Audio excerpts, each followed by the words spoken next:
This video contains a montage of samples of my previous work over the last 3 years, and hopefully it will give you a sense of my vision for the art video to enhance the scenography and stage design of In the Midst of Plenty. Very hard to make archives come to life, and this is a really, really good way of doing it.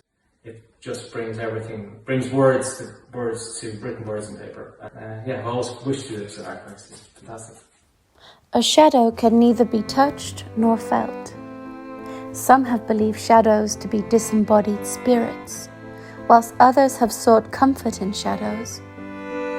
Shadow theatre, a most ancient and sacred theatrical art form, offers a compelling medium and one I have used a number of times in breathing life into the documents contained within Strokestown's archive.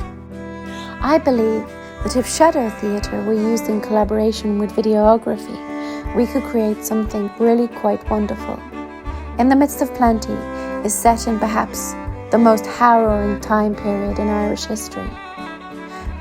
As a director and theatre maker, when overseeing the staging of the show, it struck me how little evidence remains from what many consider to have been an attempt to exterminate the Irish people. Having worked for over 2 years alongside the archivist of the National Famine Museum in our Archives Alive projects, I have been completely captivated by breathing life into what fragments of human experience remains within those rare documents so carefully salvaged and housed there. These documents were handwritten documents, and they contain stories of true brutality.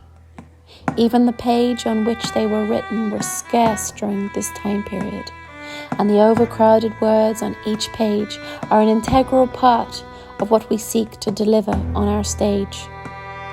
These handwritten papers nearly never saw the light of day, but somehow they did, and they can still be seen today.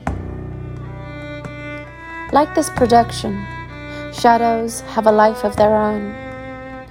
When designing the costumes and the set for this show, I carefully considered how we could memorialize those who were lost during the Great Hunger. One way which I did this was to take the names of the so-called missing 1,490, the people who were forced to leave Strokestown in May 1847 as part of an assisted emigration scheme. I wrote their names on the shawl of a landwoman character called Mary. Through careful steps and experimentation, we hope to merge forces to depict the context in which this beautiful folk musical is written.